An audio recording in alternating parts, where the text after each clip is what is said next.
है कि एक इंसान का बच्चा जब पैदा होता है तो उसका सिर इतना बड़ा क्यों होता है? मतलब वो ठीक से अपनी गर्दन भी नहीं संभाल पाता। हाँ, और वहीं घोड़े का बच्चा। एग्जैक्टली एक घोड़े का बच्चा पैदा होते ही दौड़ने लगता है। इमेजिन दिस, ये कोई रैंडम बात नहीं है। बिल्कुल नहीं। ये एवोल्यूशन के एक सुपर कूल सीक्रेट का हिस्सा है जिसे कहते हैं डिफरेंट रेट्स ऑफ ग्रोथ, और इसके पीछे हजारों सालों का साइंस है जो हमें हम बनाता है। हे अगर इस सफर में कुछ नया सीखने को मिले तो अभी सब्सक्राइब बटन दबाओ, अपना फीडबैक कमेंट करो और चैनल को ग्रो करने के लिए शेयर करो। So let's lock in the journey together. बिल्कुल। आज हम ह्यूमन एवोल्यूशन की कहानी को बिल्कुल शुरू से समझेंगे। हम देखेंगे कि हमारे शरीर के अलग अलग हिस्से, जैसे हमारा बॉडी साइज, हमारा ब्रेन और दांत भी, और यहाँ तक कि हमारे दांत, ये सब अलग अलग स्पीड से कैसे इवॉल्व हुए। एग्जैक्टली फिर हम टाइम ट्रैवल करके अपने पुरखों के सोशल लाइफ में झांकेंगे, उनका समाज कैसा था, वो खाते क्या थे, और उन्होंने आर्ट और रिलीजन की शुरुआत कैसे की। और आखिर में हम उनके बनाए हुए टूल्स और उनके कल्चरल एवोल्यूशन की बात करेंगे जिसने सच में इंसानियत का इतिहास ही बदल दिया। तो ये एक एडवेंचर होने वाला है। हाँ, तो तैयार हो जाओ। तो चलो शुरू करते हैं हमारे एवोल्यूशन की सबसे बुनियादी मतलब कोर बात से। चलिए। Topic name different rates of somatic evolution. Broad micro theme human evolution. Heading allometric growth, evolution का सीक्रेट रेसिपी। तो सबसे पहले एक टेक्निकल टर्म समझते हैं, ऑलोमेट्रिक ग्रोथ। सिंपल शब्दों में इसका मतलब है कि हमारे शरीर के अलग अलग हिस्से हमारी पूरी बॉडी के मुकाबले अलग अलग स्पीड से बढ़ते हैं। अच्छा, मतलब सब कुछ एक साथ एक जैसा नहीं बढ़ता। ओके, इसका कोई रियल लाइफ एग्जांपल है? बिल्कुल। सोर्स में एक बहुत बढ़िया एग्जांपल दिया है। घोड़े का। हाँ, एक घोड़े का चेहरा, उसका फेस उसकी बॉडी से ज्यादा तेजी से बढ़ता है। अच्छा, लेकिन इंसानों में कहानी बिल्कुल उल्टी है। कैसे? जब एक बच्चा पैदा होता है तो उसका सिर उसके शरीर के मुकाबले बहुत बड़ा होता है। हाँ, ये तो मैंने देखा है। और फिर धीरे धीरे उसके पैरों की ग्रोथ स्पीड पकड़ लेती है। कूल है ना? वाओ, ये तो मैंने कभी ऐसे सोचा ही नहीं। चलिए इस मजेदार बात की परतें खोलते हैं। Content discussion. तो ये जो ऑलोमेट्रिक ग्रोथ है ना, ये एवोल्यूशन का एक फंडामेंटल रूल है। ये हमें बताता है कि कोई भी स्पीशीज, चाहे वो इंसान हो या घोड़ा, आखिर डेवलप कैसे होता है। मतलब ये एक तरह का ब्लूप्रिंट है। एग्जैक्टली, एक ब्लूप्रिंट। और दोस्त, ये जानना इसलिए जरूरी है क्योंकि यही हमें समझाता है कि इंसान आखिर इंसान क्यों बने। हमारा बड़ा दिमाग, हमारा 2 पैरों पे सीधा खड़ा होना, बिल्कुल, ये सब कहीं ना कहीं इसी ग्रोथ पैटर्न से जुड़ा हुआ है। ओके, तो इसके पीछे का लॉजिक क्या है? देखो, इसके पीछे का लॉजिक समझने के लिए 3 तरह की ग्रोथ होती है। पहली, पॉजिटिव ग्रोथ, जब कोई बॉडी पार्ट पूरी बॉडी से तेज बढ़ता है, जैसे जन्म के बाद हमारे पैर। सही पकड़ी। दूसरी, आइसोमेट्रिक ग्रोथ, जब बॉडी पार्ट और पूरी बॉडी सेम रेट पर बढ़ते हैं। Perfect balance. हाँ। और तीसरी, नेगेटिव ग्रोथ, जब कोई बॉडी पार्ट पूरी बॉडी से धीरे बढ़ता है, जैसे जन्म के बाद हमारा सिर। एग्जैक्टली। अब सवाल ये है कि ये सब कंट्रोल कौन करता है? हाँ, ये कौन डिसाइड करता है? कुछ स्पेशल जीन्स होते हैं जिन्हें हम रेट जीन्स कहते हैं। तुम इन्हें एवोल्यूशन के डायरेक्टर्स या ट्रैफिक सिग्नल समझ सकती हो। अच्छा। यही डिसाइड करते हैं कि कौन सा पार्ट कब और कितनी तेजी से ग्रो करेगा। और फिर आती है नेचुरल सिलेक्शन, यानी प्रकृति, जो उन्हीं रेट जीन्स को आगे बढ़ाती है, जो जिंदा रहने के लिए सबसे बेस्ट बॉडी डिजाइन बनाते हैं। बिल्कुल। तो एलोमेट्रिक ग्रोथ वो मास्टर टूल है जिससे नेचर अलग अलग स्पीशीज के लिए बेस्ट बॉडी डिजाइन तैयार करता है। ओके, तो इस पर कुछ सवाल है मेरे मन में। पूछिए। Cross questioning. 1 मिनट, तो क्या इसका मतलब ये है कि ये रेट जीन्स बाकी जीन्स से ज्यादा ताकतवर हैं? ये तो एवोल्यूशन का पूरा गेम ही बदल देता है। एग्जैक्टली। तुम इन्हें एक ऑर्केस्ट्रा का कंडक्टर समझ सकती हो। बाकी जीन्स तो इंस्ट्रूमेंट्स हैं, लेकिन म्यूजिक कैसा बनेगा ये कंडक्टर ही तय करता है। वाओ। रेट जीन्स में एक छोटा सा बदलाव पूरी बॉडी की शेप बदल सकता है। अगर इंसानों में आइसोमेट्रिक ग्रोथ होता तो क्या होता? थोड़ा सोचकर बताइए। बड़ा अच्छा सवाल है। तो अगर सब कुछ एक ही स्पीड से बढ़ता तो हम बहुत ही अजीब प्रोपोर्शन में होते। कैसे? सोचो, अगर हमारा सिर और पैर एक ही स्पीड से बढ़ते तो शायद हमारा दिमाग उतना डेवलप ही नहीं हो पाता। क्यों? क्योंकि बॉडी के रिसोर्सेज हर तरफ बराबर बन जाते। दिमाग को जो एक्स्ट्रा पुश चाहिए था वो मिलता ही नहीं। हम शायद आज यहाँ बात नहीं कर रहे होते। तो इन रेट जीन्स में म्यूटेशन होना यानी बदलाव आना अच्छा है या बुरा? ये कॉन्टेक्स्ट पे डिपेंड करता है। अगर म्यूटेशन जिंदा रहने के लिए फायदेमंद है, जैसे बड़ा दिमाग, तो नेचुरल सिलेक्शन उसे फेवर करेगा। बिल्कुल। और अगर नुकसानदायक है तो वो धीरे धीरे पॉपुलेशन से गायब हो जाएगा। अच्छा, फीटल लाइफ और जन्म के बाद लाइफ में ग्रोथ का ट्रेंड ऑपोजिट क्यों है? मतलब पेट में सिर तेजी से बढ़ता है और बाहर आकर पैर। सिंपल है, प्रायोरिटीज। हाँ, पेट में ब्रेन डेवलपमेंट सबसे जरूरी है सर्वाइवल के लिए, इसलिए सिर तेजी से बढ़ता है। जन्म के बाद चलना फिरना यानी मोबिलिटी प्रायोरिटी बन जाती है। अच्छा, ताकि बच्चा चल सके, भाग सके। एग्जैक्टली, इसलिए पैर तेजी से बढ़ते हैं। It's all about survival needs at different stages. क्या सभी जानवरों में ऑलोमेट्रिक ग्रोथ होता है? हाँ, सभी में, लेकिन सबका पैटर्न अलग है। जैसे हमने घोड़े की बात की, हर स्पीशीज अपने एनवायरनमेंट के हिसाब से बेस्ट ग्रोथ पैटर्न चुनता है। प्रैक्टिस क्यों? चलो अब इस लाइन को मेरे साथ बोलकर प्रैक्टिस करो। रेट जीन्स बॉडी पार्ट्स की ग्रोथ स्पीड को कंट्रोल करते हैं। Mini recap. In short, allometric growth evolution का वो टूल है जिससे नेचर अलग अलग स्पीशीज के लिए बेस्ट बॉडी डिजाइन तैयार करता है। कमाल है। चलो अब देखते हैं कि इस ऑलोमेट्रिक ग्रोथ ने हमारे खास बॉडी सिस्टम्स को कैसे शेप किया। शुरुआत करते हैं बॉडी साइज से। ठीक है। Topic name rate of different somatic systems. Broad micro theme human evolution. 1 heading body size का एवोल्यूशन। तो इसका मतलब है कि समय के साथ हमारे पुरखों के शरीर का आकार यानी साइज कैसे बदला। इसका कोई एग्जाम्पल है? हाँ, हमारे बहुत पुराने पुरखे जैसे टूपाया, जो एक ट्री शुरू है। वो चूहे जैसा होता है ना? हाँ बिल्कुल, वो चूहे जितने छोटे थे, लेकिन एवोल्यूशन के साथ बॉडी साइज बढ़ा। क्यों? सिंपल लॉजिक, बड़े जानवरों का शिकार होना थोड़ा मुश्किल होता है। Content discussion. तो बॉडी साइज की कहानी एक ट्रेड ऑफ की कहानी है। कभी छोटा साइज फायदेमंद था तो कभी बड़ा। सही कहा। हमारे पुरखे पेड़ों पर रहते थे, वहां छोटा और फ्लेक्सिबल होना जिंदा रहने के लिए जरूरी था। अच्छा, पेड़ों पर रहने के लिए। हाँ, इसीलिए होमिनिड्स जैसे ए एफेरेंसीज और ए अफ्रीकानिस आज के इंसानों से छोटे थे। लेकिन फिर क्या हुआ? लेकिन जब हम जमीन पर आए तो गेम बदल गया। सवाना के खुले मैदानों में बड़ा साइज एक एडवांटेज बन गया। लेकिन यहाँ एक ट्विस्ट है। असली बदलाव होमो इरेक्टस के आने पर हुआ। उसके बाद से हमारा बॉडी साइज लगभग कांस्टेंट रहा है। रियली? पर दिमाग तो बढ़ता रहा। एग्जैक्टली, यही तो पॉइंट है। बॉडी साइज रुक गया पर ब्रेन का साइज लगातार बढ़ता रहा। इसका मतलब ये हुआ कि हमारा brain to body size ratio बेहतर होता गया। बिल्कुल, हम ब्रॉन्ज से ज्यादा ब्रेन पर इन्वेस्ट करने लगे। जैसे एस्किमोज का छोटा बॉडी साइज, वो उनके ठंडे एनवायरनमेंट का एडेप्टेशन है। हाँ, तो बॉडी साइज एनवायरनमेंट और लाइफस्टाइल के हिसाब से बदला। लेकिन एक पॉइंट के बाद ब्रेन ग्रोथ ज्यादा जरूरी हो गया। Cross questioning. वेट, अगर बड़ा साइज फायदेमंद था तो हमारे पुरखे छोटे क्यों थे? ये थोड़ा कंफ्यूजिंग है। क्योंकि वो पेड़ों पर रहते थे, जिसे हम आर्बोरियलिटी कहते हैं। पेड़ों पर बैलेंस बनाने के लिए और तेजी से एक डाल से दूसरी पर जाने के लिए छोटा और हल्का होना एक एडवांटेज था। अच्छा, जमीन पर आने के बाद? जमीन पर आने के बाद सुरक्षा के लिए साइज बढ़ाना जरूरी हो गया। तो होमो इरेक्टस के बाद बॉडी साइज क्यों अचानक रुक गया? एक थ्योरी ये है कि तब तक बॉडी साइज एक ऑप्टिमम लेवल पर पहुंच गया था। उससे ज्यादा बड़ा शरीर मेंटेन करने में बहुत एनर्जी लगती।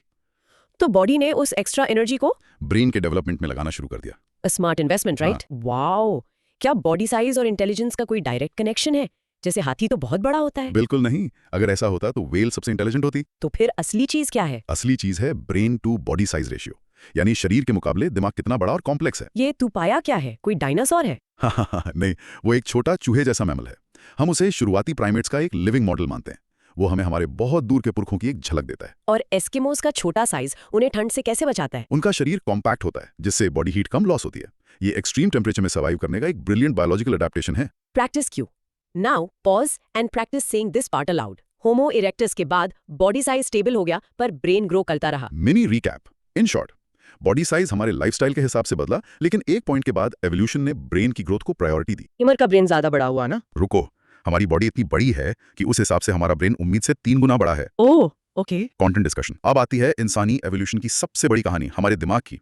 ये वो ऑर्गन है जिसने हमें प्लैनेट का डोमिनेंट स्पीशीज बनाया। ये तो सच है। देखो, प्राइमेट्स का ब्रेन नॉन प्राइमेट मैमल्स से बड़ा होता है। मंकीज और एप्स के बेहतर विजन और हाथों के स्किल्स उनके बड़े दिमाग की ही देन है। लेकिन इंसानों में ये रेस एक अलग ही लेवल पे चली गई। यहाँ एक स्केलिंग इफेक्ट काम करता है। Scaling effect? हाँ, जैसे जैसे बॉडी साइज बढ़ता है, ब्रेन टू बॉडी वेट का रेशियो घटता है। एप्स का ब्रेन साइज मंकी से बड़ा है, पर रेशियो में नहीं। अच्छा। इंटरेस्टिंगली, कैपुचिन मंकी का रिलेटिव ब्रेन साइज इंसानों के सबसे करीब है। वाओ। हमारे एवोल्यूशन में ब्रेन साइज में ड्रामेटिक इंक्रीज हुआ है। ऑस्ट्रेलियोपिथेसीन्स का 450 ग्राम्स का ब्रेन, होमो हैबिलिस तक 750 ग्राम्स और होमो इरेक्टस तक 1000 ग्राम्स हो गया। ये तो बहुत तेज ग्रोथ है। पर यहाँ एक कैच है। क्या? सिर्फ साइज ही सब कुछ नहीं है। निएंडरथॉल्स का ब्रेन साइज भी हमारे जितना था। तो फिर असली बदलाव ब्रेन के इंटरनल सर्किट्स यानी उसकी वायरिंग में हुए, और इस सुपर कंप्यूटर को चलाने की कीमत बहुत ज्यादा है। कितनी? हमारा ब्रेन बॉडी वेट का सिर्फ 2% है, पर एनर्जी का 20% अकेला इस्तेमाल करता है। 20%? हाँ, इसलिए बड़ा और कॉम्प्लेक्स ब्रेन तभी पॉसिबल हुआ जब हमें हाई एनर्जी डाइट मिली। ये एक पैकेज डील था। क्रॉस क्वेश्चनिंग, ये बात मुझे समझ नहीं आई। अगर निएंडरथॉल्स का ब्रेन साइज हमारे जितना था तो वो एक्सटिंक्ट क्यों हो गए और हम बच गए? बहुत बड़ा सवाल है। सोर्स कहता है कि साइज ही सब कुछ नहीं है। सोचो, एक पुराना कंप्यूटर और एक नया स्मार्टफोन, दोनों का साइज सेम हो सकता है, पर प्रोसेसिंग पावर में जमीन आसमान का फर्क होता है। एग्जैक्टली। हो सकता है होमो सेपियंस के ब्रेन के इंटरनल कनेक्शंस और सोशल स्ट्रक्चर्स ज्यादा एफिशिएंट थे। एनसेफेलाइजेशन, ये शब्द सुनने में भारी लगता है। इसका आसान मतलब क्या है? सोचो, एक छोटी कार में F1 इंजन लगा दिया गया हो। ओके। इंसेफेलाइजेशन कुछ वैसा ही है। ये सिर्फ दिमाग का बड़ा होना नहीं है, बल्कि शरीर के मुकाबले उसका ओवरपावर्ड होना है। ये होमो हेबिलिस के टाइम लगभग 2 मिलियन साल पहले तेजी से शुरू हुआ। हमारा ब्रेन इतना एनर्जी हंग्री क्यों है? इतना खाता क्या है ये? क्योंकि ये 24/7 काम करता है। जब तुम सो रही हो तब भी सिग्नल्स भेजता है, इंफॉर्मेशन प्रोसेस करता है, सपने देखता है। It's a biological super computer that never स्लीप्स। इसलिए उसे कांस्टेंट पावर सप्लाई चाहिए। तो इंसानी बच्चों का ब्रेन जन्म के वक्त इतना अनडेवलप्ड क्यों होता है? इसके पीछे एक बहुत प्रैक्टिकल रीजन है। अगर बच्चे का सिर जन्म के वक्त पूरी तरह डेवलप्ड होता तो वो बर्थ कैनाल से बाहर ही नहीं आ पाता। ओह। माँ के लिए ये बहुत रिस्की हो जाता। इसलिए हमारे ब्रेन की ग्रोथ का एक बड़ा हिस्सा जन्म के बाद होता है, जो हमें सोशल लर्निंग और अडेप्ट करने का मौका भी देता है। कैपुचिन मंकी का ब्रेन टू बॉडी रेशियो हमारे इतना क्लोज कैसे है? क्या वो भी इंटेलिजेंट है? हाँ, वो अपने हिसाब से बहुत इंटेलिजेंट है। लेकिन याद रखो, ये सिर्फ रेशियो की बात है। उनका एब्सोल्यूट ब्रेन साइज छोटा है, पर यह दिखाता है कि प्राइमेट्स में बड़ा दिमाग एक कॉमन एवोल्यूशनरी ट्रेंड रहा है। Practice saying human brain body weight का 2% है, पर एनर्जी का 20% यूज करता है। Mini recap. In short, human brain का एवोल्यूशन साइज और कॉम्प्लेक्सिटी दोनों में हुआ, जिसे हाई एनर्जी डाइट ने पॉसिबल बनाया। 3 हेडिंग, दांत और जबड़े की कहानी। कैसे कुकिंग ने हमारा चेहरा बदला। इसका मतलब है कि हमारे दांतों और जबड़े का आकार समय के साथ कैसे छोटा हुआ। इसका एग्जाम्पल तो हम खुद हैं। है ना? बिल्कुल। अपने पुरखों ऑस्ट्रेलोपिथेसियंस को इमेजिन करो, उनके दांत और जबड़े बहुत बड़े और मजबूत थे। क्यों? क्योंकि वो कच्चा और सख्त खाना जैसे रूट्स और नट्स चबाते थे। अब अपने आप को देखो, हमारे दांत और जबड़े छोटे हैं क्योंकि हम पका हुआ और सॉफ्ट खाना खाते हैं। Content discussion. ये एक क्लासिक एग्जाम्पल है कि कैसे टेक्नोलॉजी हमारी बायोलॉजी को बदल सकती है। हाँ, और यहाँ टेक्नोलॉजी थी टूल्स और आग। जब हमारे पुरखे जंगल से निकलकर सवाना में आए, उन्हें जमीन पर मिलने वाला सख्त खाना खाना पड़ा। इसके लिए बड़े भारी जबड़ों की जरूरत थी जो साइड टू साइड यानी रोटरी मोशन में चबाते थे। जैसे गाय करती है। हाँ, कुछ वैसा ही। फिर 2 गेम चेंजर्स आए। पहला, पत्थर के टूल्स। टूल से खाना काटना आसान हो गया। हाँ, और प्रोसेस करने में भी मदद मिली। तो बड़े दांतों की जरूरत कम हो गई। और दूसरा, आग का इस्तेमाल, जिससे खाना नरम हो गया और उसे चबाना और भी आसान हो गया। इससे जबड़े और भी छोटे हो गए। जबड़े छोटे हुए तो हमारा चेहरा भी फ्लैटर हो गया। एग्जैक्टली। यहाँ तक कि हमारे कैनाइन्स नुकीले दांत भी छोटे हो गए, क्योंकि हथियार आने के बाद उनका इस्तेमाल डराने या लड़ने के लिए कम हो गया। तो ये बायो कल्चरल एवोल्यूशन का परफेक्ट एग्जाम्पल है। कल्चर यानी टूल्स और फायर ने हमारी बायोलॉजी यानी फेस शेप को हमेशा के लिए बदल दिया। बिल्कुल। Cross questioning. तो क्या हम सीधे सीधे कह सकते हैं कि आग के इन्वेंशन ने हमारा चेहरा डिजाइन किया है? इनडायरेक्टली हाँ, बिल्कुल। आग ने हमारी डाइट बदली, डाइट ने हमारे जबड़े बदले और जबड़ों ने हमारा चेहरा। It's a chain reaction. Culture ने बायोलॉजी को शेप किया। आजकल हमारे जबड़े छोटे हो गए हैं, इसलिए दांतों की क्राउडिंग, जैसे विजडम टीथ की प्रॉब्लम, हाँ, वो ज्यादा होती है। जगह ही नहीं बची। क्या ब्रेन एवोल्यूशन और जॉ एवोल्यूशन में कोई डायरेक्ट लिंक है? हाँ, एक बहुत इंपॉर्टेंट लिंक है।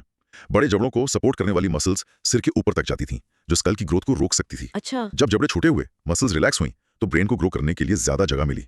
तो छोटे जबड़ों ने बड़े दिमाग के लिए रास्ता बनाया। केनाइन्स का एगोनास्टिक डिस्प्ले में क्या रोल था? ये क्या होता है? एगोनिस्टिक डिस्प्ले का मतलब है गुस्सा या डोमिनेंस दिखाने के लिए बॉडी लैंग्वेज का इस्तेमाल। जानवर अपने नुकीले दांत दिखाकर डराते हैं, और जब इंसानों के पास हथियार आ गए तो उन्हें दांत दिखाने की जरूरत नहीं रही। तो ये रोटरी मोशन ऑफ जॉ हम अब नहीं करते। बहुत कम। हमारा खाना इतना सॉफ्ट होता है कि हम ज्यादातर ऊपर नीचे चबाते हैं। वो side to side grinding motion सख्त फाइब्रस खाने के लिए जरूरी था। प्रैक्टिस क्यों? चलो इसको दोहराओ। टूल्स और आग के इस्तेमाल से हमारे जबड़े और दांत छोटे हो गए। Mini recap.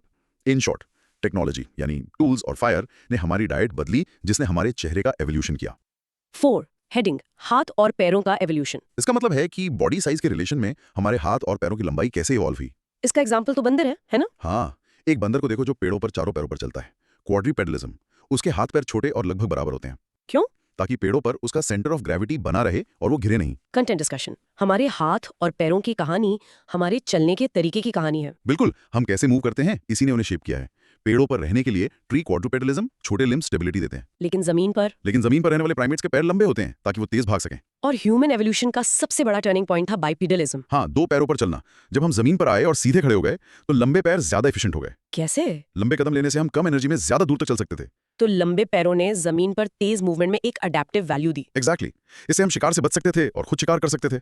और इसका सबसे बड़ा फायदा, हमारे हाथ आजाद हो गए। यस, पैरों ने चलने का काम ले लिया और हाथों ने टूल्स बनाने, चीजें उठाने और इस दुनिया को एक्सप्लोर करने का। ये एक परफेक्ट डिवीजन ऑफ लेबर था। बिल्कुल। Cross questioning. तो हमारे हाथ पैरों से छोटे क्यों रह गए? क्योंकि उनका काम बदल गया।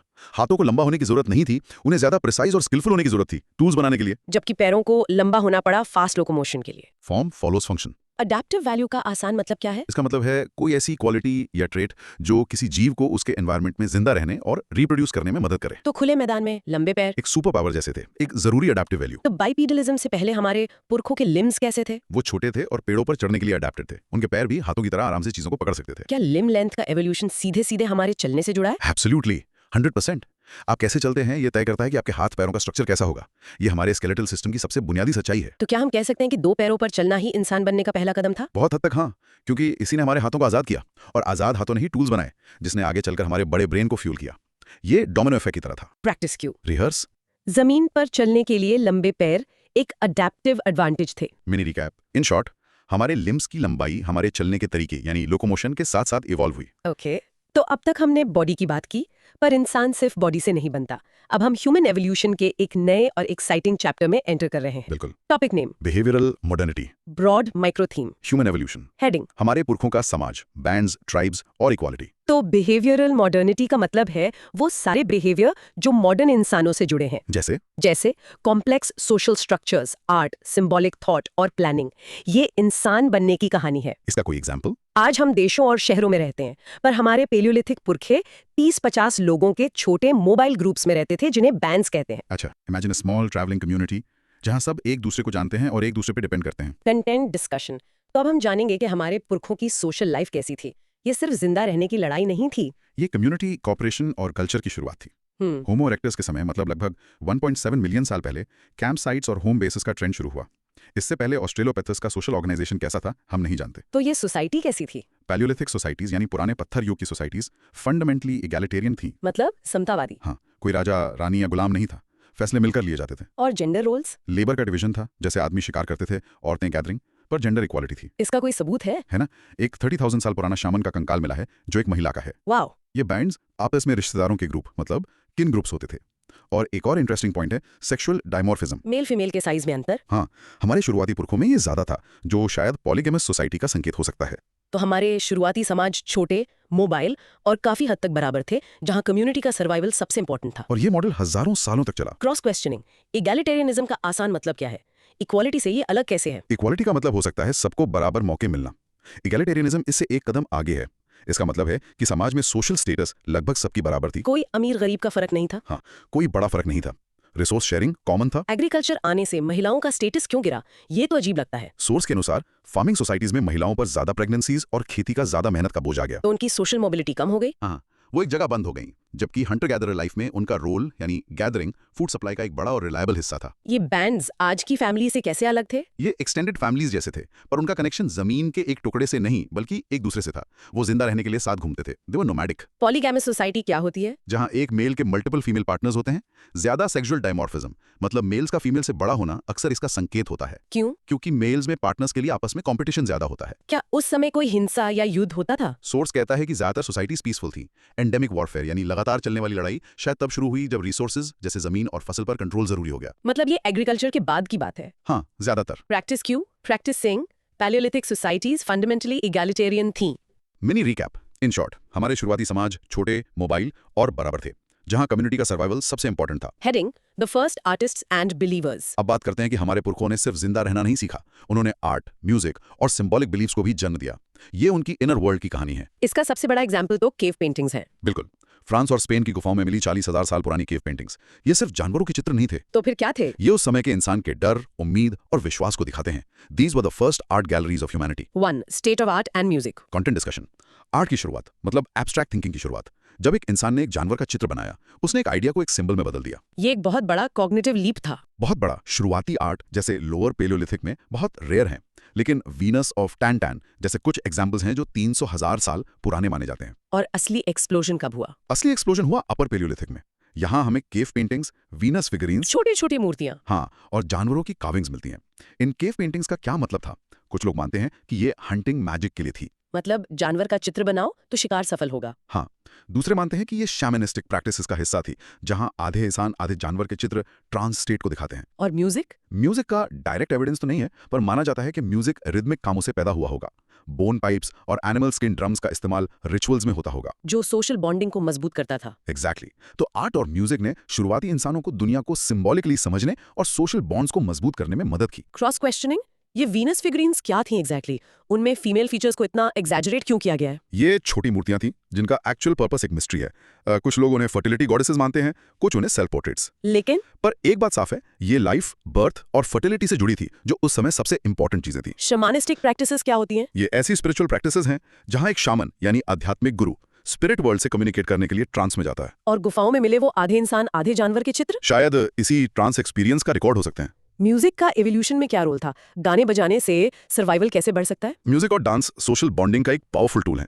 जब एक ग्रुप साथ में गाता या नाचता है तो उनके बीच ट्रस्ट और कोऑपरेशन बढ़ता है। और कोऑपरेशन ही तो सर्वाइवल की थी। बिल्कुल। वीनस ऑफ टैंटिलियन को किसने बनाया था? सोर्स के मुताबिक इसे शायद होमो इरेक्टस ने बनाया होगा। अगर ये सच है तो ये सिंबॉलिक बिहेवियर का सबसे पुराना एविडेंस है। ये सोचकर ही गूज़बम्स आते हैं। हाँ, आते हैं ना। तो क्या हम कह सकते हैं कि आर्ट की शुरुआत रिलीजन से जुड़ी हुई थी? बिल्कुल। शुरुआती आर्ट और रिलीजन आपस में इतने घुले मिले हैं कि उन्हें अलग करना मुश्किल है। दोनों ही उस अनसीन वर्ल्ड को समझने की कोशिश थे। प्रैक्टिस क्यों? Rehearse. Cave paintings hunting magic या शैमनिस्टिक रिचुअल्स का हिस्सा हो सकती हैं। Mini recap. In short, art और म्यूजिक एब्स्ट्रैक्ट थिंकिंग और सोशल बॉन्डिंग के पहले सबूत थे। 2. Religion and beliefs. Content discussion. अब बात करते हैं इंसानी विश्वास की।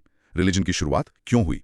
शायद इसकी जड़ें भी ग्रुप कोहीजन और सोशल बॉन्डिंग में ही थीं। इसका सबसे पहला सबूत कहाँ मिलता है? इसका सबसे पहला ठोस सबूत हमें मिडिल पाइलेलिथिक में मिलता है, जब इंसानों ने अपने मृतकों को दफनाना शुरू किया। बेरियल्स। हाँ, बेरियल्स यानी दफनाना आफ्टर लाइफ में यकीन का पहला संकेत हो सकता है। और निएंडरथॉल्स? निएंडरथॉल्स इस मामले में काफी एडवांस थे। वो रिचुअल डिफ्लेशिंग मतलब मांस हटाना प्रैक्टिस करते थे। बेयर कल्ट यानी भालू की पूजा के भी सबूत मिले हैं। वो भालू को मारकर सेरेमोनियली दफनाते थे। हाँ, ये दिखाता है कि जानवर सिर्फ खाना नहीं थे, उनका स्पिरिचुअल सिग्निफिकेंस भी था। उन्होंने शायद टोटेमिज्म का पहला फॉर्म भी प्रैक्टिस किया। और आगे चलकर अपर पैलियोलिथिक तक चीजें और कॉम्प्लेक्स हो गई। हमें इंसान जैसे एंथ्रोपोमॉर्फिक और आधे जानवर जैसे चित्र मिलते हैं जो पोलिथियज्म यानी कई देवताओं की पूजा का संकेत हो सकते हैं। एंसेस्टर कल्ट के भी सबूत है ना? हाँ, पूर्वजों की पूजा के भी। तो रिलीजन की शुरुआत ग्रुप को एक साथ जोड़ने से हुई और धीरे धीरे ये आफ्टर लाइफ, नेचर वर्शिप और कॉम्प्लेक्स रिचुअल्स में इवॉल्व हुई। Cross questioning. बरियल्स को आफ्टर लाइफ में बिलीफ का सबूत क्यों माना जाता है? हो सकता है वो बस बॉडी को यूं ही दफना देते हो? क्योंकि ये बरियल्स यूं ही नहीं थे। शरीर को केयरफुली एक खास पोजीशन में रखा जाता था, कभी कभी टूल्स, पत्थर या फूलों के साथ। अच्छा, ये तैयारी सजेस्ट करती है कि मरने वाले के लिए एक जर्नी या एग्जिस्टेंस आफ्टर डेथ की कल्पना की गई थी। बियर कल्ट का क्या मतलब है? वो भालू की पूजा क्यों करते थे? भालू एक पावरफुल और खतरनाक जानवर था। उसकी पूजा शायद उसकी शक्ति के लिए रिस्पेक्ट दिखाना या शिकार में सफलता के लिए प्रार्थना करना था। ये नेचर की शक्तियों के साथ एक रिश्ता बनाने की कोशिश थी। एग्जैक्टली। टोटेमिज्म क्या होता है? इसमें एक पूरा परिवार या कबीला अपना रिश्ता किसी खास जानवर या पौधे से मानता है। वो उनका कुल चिन्ह या टोटम होता है। ये आज भी होता है? हाँ, आज भी दुनिया भर में कई कम्युनिटीज में ये प्रैक्टिस होता है। पाइथन की पूजा का जिक्र है, वो कहाँ से आता है? ये सबूत अफ्रीका के सुडोलो हिल से आता है, जहाँ 70,000 साल पुराने भालों के पॉइंट्स एक अजगर की शक्ल वाली चट्टान के पास चढ़ावे के तौर पर मिले हैं। वाओ, 70,000 साल। हाँ, ये इंसानी विश्वास के सबसे पुराने सबूतों में से एक है। एलीट रिलीजन और पॉपुलर रिलीजन में क्या फर्क था? एलीट रिलीजन वो रिचुअल्स थे जो समाज के पावरफुल लोग करते थे, अक्सर अपना कंट्रोल बनाए रखने के लिए। पॉपुलर रिलीजन आम लोगों की डेली बिलीफ्स और प्रैक्टिसेस थी, जो शायद ज्यादा नेचर बेस्ड होती होंगी। प्रैक्टिस क्यों? Practice saying this. Neanderthal burials after life में बिलीफ का पहला सबूत हो सकते हैं। Mini recap. In short, religion की शुरुआत सोशल बॉन्डिंग से हुई और धीरे धीरे कॉम्प्लेक्स रिचुअल्स और बिलीव्स में बदल गई। Heading the paleo diet. हमारे पुरखे क्या खाते थे? पैलियोलिथिक लोगों की डाइट और लाइफस्टाइल ये सिर्फ खाना नहीं बल्कि एक पूरा जीने का तरीका था। इसका एग्जाम्पल तो बहुत सिंपल है। हंटर गैदरर्स की डाइट बहुत वेरिएड थी। फल, सब्जियां, मांस, मछली, सीड्स, नट्स। और इसके ऑपोजिट शुरुआती किसान कुछ ही उगाई हुई फसलों पर निर्भर थे। तो मतलब हमारे पुरखों की प्लेट ज्यादा कलरफुल थी। Content discussion. चलिए देखते हैं कि हमारे पुरखों की प्लेट में क्या होता था। उनकी diet original, organic, free range diet थी। और इसी डाइट में हमारे बड़े दिमाग को फ्यूल किया। बिल्कुल। डाइट जगह के हिसाब से बदलती थी। ट्रॉपिकल इलाकों में प्लांट बेस्ड डाइट ज्यादा थी, जबकि ठंडे इलाकों जैसे नॉर्दर्न यूरोप में मांस ज्यादा खाया जाता था। सर्वाइवल के लिए फ्लेक्सिबिलिटी जरूरी थी। हाँ, और इस डाइट के हेल्थ बेनिफिट्स थे। सोर्स बताता है कि पैलियोलिथिक और मीजोलिथिक लोग नियोलिथिक फार्मिंग ट्राइब्स के मुकाबले कम कुपोषण और मोटापे जैसी बीमारियों से पीड़ित थे। क्योंकि उनकी डाइट ज्यादा डाइवर्स थी। एग्जैक्टली। इसीलिए आज भी पेलियो डाइट प्रिस्क्राइब की जाती है। वो फूड प्रोसेसिंग भी जानते थे। हाँ, इजराइल के किबारा केव से 23,000 साल पुराने भुने हुए अनाज के सबूत मिले और कुकिंग के सबसे पुराने सबूत तो 1,64,000 साल पुराने। अनबिलीवेबल। तो हमारे पुरखों की डाइवर्स और नेचुरल डाइट उनके हेल्दी लाइफस्टाइल और ब्रेन एवोल्यूशन का एक की फैक्टर थी। Cross questioning. तो क्या पैलियो डाइट सच में हेल्दी है या ये बस एक फैड है? सोर्स के मुताबिक हाँ, क्योंकि ये प्रोसेस्ड फूड, शुगर और ऐसी चीजों से बचती हैं जिनके लिए हमारा शरीर हजारों सालों से अडेप्टेड नहीं है। ये डाइवर्सिटी पर फोकस करती है। हाँ, जो हमारे एंसेस्टर्स के लिए नेचुरल था। सोर्स में शराब का जिक्र है। क्या हमारे पुरखे शराब पीते थे? ये एक इंटरेस्टिंग पॉइंट है। डायरेक्ट एविडेंस नहीं है, पर एक थ्योरी है कि जब इंसानों ने एनिमल स्किन पाउचेज में जंगली अंगूर का जूस रखा होगा तो वो नेचुरली फर्मेंट हो गया होगा और वहीं से वाइन मेकिंग की शुरुआत हुई होगी। सो मे बी हंटिंग और गैदरिंग में ज्यादा रिलायबल क्या था? गैदरिंग ज्यादा रिलायबल फूड सोर्स था। प्लांट्स कहीं नहीं भागते। हंटिंग में सक्सेस रेट कम होता था, पर जब शिकार मिलता था तो वो हाई एनर्जी फूड यानी मीट प्रोवाइड करता था, जो ब्रेन डेवलपमेंट के लिए क्रूशल था। कुकिंग की शुरुआत क्यों हुई? कच्चा खाने में क्या प्रॉब्लम थी? कुकिंग एक क्रांति थी। ये खाने को पचाने में आसान बनाती है, उसके न्यूट्रिएंट्स को अनलॉक करती है और हार्मफुल बैक्टीरिया को मारती है। इससे हमें कम मेहनत में ज्यादा एनर्जी मिली। और वो एनर्जी सीधे हमारे ब्रेन को गई। क्या वो सिर्फ बड़े जानवरों का शिकार करते थे? बिल्कुल नहीं। कॉन्गो से 90,000 साल पुराने कांटे वाले फिशिंग पॉइंट्स मिले हैं। ये दिखाता है कि वो मछली भी पकड़ते थे। उनकी डाइट इनक्रेडिबली डाइवर्स थी। प्रैक्टिस क्यों? चलो इसको दोहराओ। Hunter gatherer diet modern diseases of affluence से बचाती थी। Mini recap. इन शॉर्ट, हमारे पुरखों की डाइवर्स डाइट, उनके हेल्दी लाइफस्टाइल और बड़े ब्रेन का राज थी। अब हम अपने आखिरी और शायद सबसे इंपॉर्टेंट हिस्से पर आते हैं। यहाँ हम देखेंगे कि इंसान ने अपनी किस्मत अपने हाथों में कैसे ली। बिल्कुल। Topic name cultural evolution of man. Broad micro theme human evolution. Heading from stone tools to biocultural evolution. तो कल्चरल एवोल्यूशन वो प्रोसेस है जिसमें नॉलेज, स्किल्स और आइडियाज एक जनरेशन से दूसरी जनरेशन में पास होते हैं। ये जीन से नहीं, ये सीखने और सिखाने से होता है। इंसानों में ये बायोलॉजिकल एवोल्यूशन के साथ साथ चला। इसका सबसे सिंपल एग्जांपल, एक पत्थर को तोड़कर एक धारदार टूल बनाना। ये सिंपल सा एक्शन कल्चरल एवोल्यूशन की शुरुआत थी। ये पहली टेक्नोलॉजी थी। Content discussion. अब हम इंसानियत के सबसे बड़े लीप की बात करेंगे, टेक्नोलॉजी। और इसकी शुरुआत हुई स्टोन टूल से। टूल्स ने हमें शिकार से शिकारी बना दिया। ये सब जुड़ा हुआ है ना? हाँ, बाइपेडलिज्म ने हाथ आजाद किए, आजाद हाथों ने टूल्स बनाए, टूल से बेहतर डाइट मिली और बेहतर डाइट ने बड़े ब्रेन को सपोर्ट किया। इसी को हम बायोकल्चरल इवोल्यूशन कहते हैं। बायोलॉजी और कल्चर का हाथ पकड़कर चलना, एक दूसरे को इन्फ्लुएंस करना, ये एक परफेक्ट फीडबैक लूप था। तो टूल कल्चर्स का सफर कैसा था? देखो, इसे स्टेजेस में समझते हैं। पहला ओल्ड वन कल्चर, जो होमो हैबिलिस से जुड़ी है। ये पहली टूल कल्चर थी, लगभग 2.6 मिलियन साल पुरानी। सिंपल पत्थर के टुकड़े। हाँ, जिन्हें दो पत्थरों को टकराकर बनाया जाता था। ये द स्पार्क था, पहला आइडिया। उसके बाद अक्यूलियन कल्चर, जो होमो इरेक्टस से जुड़ी है। यहाँ आकर डिजाइन की शुरुआत हुई। इसके टिपिकल टूल थे हैंड एक्सिस, स्पीयर शेप्ड और दोनों तरफ से गड़े हुए। ये एक प्री कंसीव्ड डिजाइन दिखाते हैं। एग्जैक्टली। और इस स्टेज की सबसे बड़ी अचीवमेंट थी आग का इस्तेमाल। फिर आए निएंडरथॉल्स। हाँ, उनके मोस्टेरियन कल्चर। यहाँ द टूल किट बना। फ्लिक टूल्स पर ज्यादा जोर था। अलग अलग काम के लिए अलग अलग टूल्स, पॉइंट्स, स्क्रेपर्स, ब्यूरेंस। और यहाँ लेग्वेलोजियन टेक्निक का इस्तेमाल हुआ, जो प्लानिंग का हाई लेवल दिखाती है। और आखिर में अपर पैलियोलिथिक कल्चर, क्रो-मैग्नॉन मैन की। ये द रेवोल्यूशन था। बिल्कुल। यहाँ टूल मेकिंग में एक्सप्लोजन हुआ। अलग अलग मटेरियल्स जैसे हड्डी, लकड़ी यूज हुए। थ्रोन टूल्स जैसे स्पीयर्स यानी एटलट्स बने। और साथ में art, carvings, necklaces, aesthetic sense का विकास हुआ। तो टूल मेकिंग टेक्नोलॉजी ने कल्चरल एवोल्यूशन को ड्राइव किया, जो बायोलॉजिकल एवोल्यूशन के साथ मिलकर मॉडर्न इंसानों के रास्ते को तैयार किया। Cross questioning. ओल्डर वन और एशुलियन टूल्स में मेन डिफरेंस क्या था? दोनों पत्थर के ही तो थे। सोचो, एक बच्चा रैंडमली क्रेयॉन घिसता है और एक आर्टिस्ट सोच समझकर ड्राइंग बनाता है। ओल्डर वन टूल्स उस रैंडम क्रेयॉन जैसे थे। अक्यूलियन हैंड एक्सिस उस ड्राइंग जैसे थे। उनमें सिमेट्री थी, एक प्लान था। ये माइंड में क्वांटम लीप था। ये लेवलोजियन टेक्निक इतनी स्पेशल क्यों थी? क्योंकि इसमें टूल मेकर पहले कोर पत्थर को तैयार करता था, ताकि एक परफेक्ट फ्लेक एक ही बार में निकल सके। ये पत्थर तोड़ने से पहले की सोच थी। मतलब ये बहुत एडवांस प्लानिंग थी। बहुत ज्यादा। आग का कंट्रोल इतना बड़ा डील क्यों था? आग ने सब कुछ बदल दिया। उसने गर्मी दी, शिकारियों से सुरक्षा दी, खाना पकाने में मदद की जिससे ज्यादा न्यूट्रिएंट्स मिले, और अंधेरे में रोशनी थी जिससे सोशल लाइफ बढ़ी। लोग आग के पास बैठकर कहानियां सुनते होंगे, प्लान बनाते होंगे। It created community. निएंडरथॉल्स इतने एडवांस टूल्स के बावजूद एक्सटिंक्ट क्यों हो गए? सोर्स सजेस्ट करता है कि शायद उनकी कल्चर में क्रो-मैग्नन जैसा एस्थेटिक सेंस और सिंबॉलिक कम्युनिकेशन नहीं था। अच्छा। शायद क्रो-मैग्नन के सोशल नेटवर्क ज्यादा बड़े और एडवांस थे, जो उन्हें मुश्किल समय में सर्वाइव करने में मदद करते थे। एटलर क्या होता है? ये एक स्पीयर थ्रोअर है, एक लकड़ी का टूल जो भाले को दुगनी फोर्स और एक्यूरेसी से फेंकने में मदद करता है। ये उस जमाने का वेपन ऑफ मास डिस्ट्रक्शन था। कह सकते हो। एक सिग्निफिकेंट हंटिंग इनोवेशन। प्रैक्टिस क्यों? Practice this sentence. Biocultural evolution का मतलब है बायोलॉजी और कल्चर का एक दूसरे को इन्फ्लुएंस करना। Mini recap. In short, tool making ने हमारी सोच बदली और बदली हुई सोच ने बेहतर टूल्स बनाए। यही कल्चरल एवोल्यूशन की कहानी है। वाओ, क्या सफर था! हमने अकेले इस एक चर्चा में लाखों साल का सफर तय कर लिया। सच में। Final recap. तो आज हमने देखा broad micro theme, human evolution. हमने ऑलोमेट्रिक ग्रोथ से शुरुआत की और समझा कि कैसे हमारे बॉडी पार्ट्स अलग अलग स्पीड से इवॉल्व हुए, जिसने हमारे बड़े ब्रेन और यूनिक बॉडी शेप को जन्म दिया। ये हमारी बायोलॉजिकल फाउंडेशन थी। हमने बिहेवियरल मॉडर्निटी को एक्सप्लोर किया, कैसे हमारे पुरखों ने कॉम्प्लेक्स सोसाइटीज, आर्ट, रिलीजन और डाइवर्स डाइट्स डेवलप की। ये इंसान बनने की कहानी थी, जहां हमने कम्युनिटी और कल्चर को अपनाया। और अंत में हमने कल्चरल एवोल्यूशन को देखा, जहां स्टोन टूल्स और आग जैसी टेक्नोलॉजी ने हमारे बायोलॉजिकल पाथ को हमेशा के लिए बदल दिया। हमने सीखा कि हम सिर्फ बायोलॉजी के प्रोडक्ट नहीं हैं, बल्कि अपने कल्चर के क्रिएटर भी हैं। बिल्कुल। अब चलो इस पूरी कहानी को याद रखने के लिए कुछ क्विक पॉइंट्स ट्राई करते हैं। Content probes. पहला, आंखें बंद करके ऑलोमेट्रिक ग्रोथ के 3 टाइप्स याद करने की कोशिश करो। Positive, isometric, negative. 2, अपने दोस्त को समझाओ कि रेट जीन्स क्या होते हैं, एक ट्रैफिक सिग्नल की एनालॉजी का इस्तेमाल करके। 3, होमो हैबिलिस, होमो इरेक्टस और निएंडरथाल्स के ब्रेन साइज को छोटे से बड़े के क्रम में बताओ। 4, पैलेलिथिक सोसाइटी के 3 मेन फीचर्स क्या थे? हिंट, मोबाइल, छोटे और याद है वो ई वाला शब्द? ऑल्डोवान, एचुलियन और मोस्टेरियन टूल कल्चर्स को उनके होमिनिड मेकर के साथ मैच करो। 6, बायोकल्चरल एवोल्यूशन का एक एग्जाम्पल सोचो जो हमने डिस्कस किया।